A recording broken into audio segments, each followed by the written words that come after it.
Why is the tax cut good for Louisiana? Um, Provisions specific for Louisiana, provisions for the whole nation. We will increase the amount of take-home pay Americans have by decreasing the income tax they pay, number one. Number two, we set the stage for more economic growth. So in the future, their wages will grow as businesses compete for their services. Things specific for Louisiana. The people that flooded in 2016 will be able to deduct their casualty losses from their 2016 taxes, just file an amended return. That's going to be worth about $500 million to people in Louisiana. We also have about $100 million coming to our state for coastal restoration, construction, jobs, but also protecting our energy infrastructure. And lastly, we did something to preserve the historic tax credit, which has been used to gentrify, if you will, some of those older, nicer buildings in downtown Shreveport.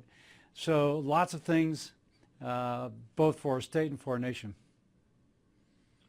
You're hearing the average of that folks will save just over $2,000. Is it the hope that that money will somehow help? How are you looking to with that amount of money to help an average family? Because it seems like a nice number, but some folks are saying that's not going to cut it. I can tell you, $2,000 for families I speak to means a lot to them. But we also increased the child tax credit, so those families with children will see more money because of that. And so, if somebody sneezes at $2,000, what can I say? But obviously, for other people, it'll be more. And if you have children, it's even more. And if it's not enough for you, push for some even lower taxes than we're able to accomplish. Mm-hmm. Were you in favor of that child tax credit being raised to $2,000? I was, absolutely. Okay. We hear about this corporate tax cut being permanent, but the tax cuts for individuals being allowed to expire, I want to say around 2026. I apologize if that date is wrong. Why not make that tax cut permanent and make the other one expire? Yeah.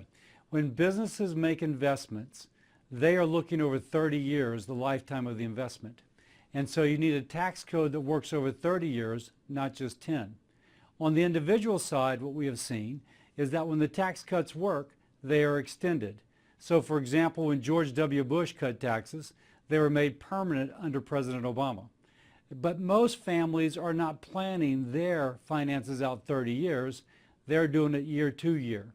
So it's less important for the family. We can extend it when the time comes. We've done it in the past. It's regularly done. But for those corporations, they do need certainty, and that's the reason why. By the way, the good thing about this tax code, under the old law, businesses were incentivized to move jobs and businesses overseas. Under this reform, they're incentivized to keep their businesses here, invest here, employ Americans, raise their wages. It's good for the American worker. Will there be some sort of penalty if they do decide to move those jobs anyway? Oh, they can. Then they just lose all the benefits of being in the United States.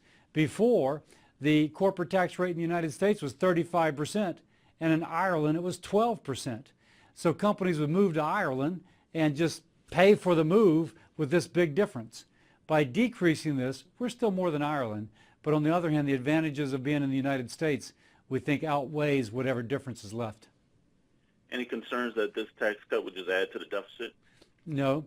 The reason I say this is that the people saying that we're going to increase the deficit are saying the economy is going to grow like it did under President Obama, only about 2% a year. On the other hand, we've seen since President Trump's taken office that 2% has grown to over 3%.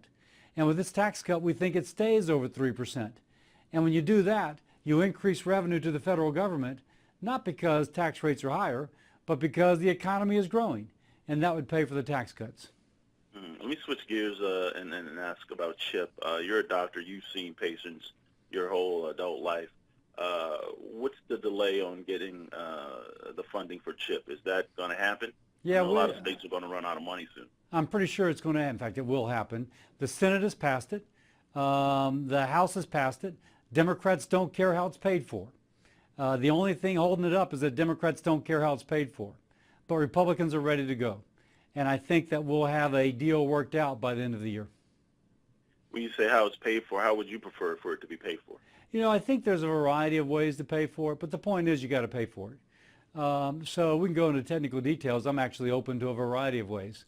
But I think the bigger point is that Republicans have been pushing for it to get through, but it's been held up because Democrats have not cared for how it's paid for.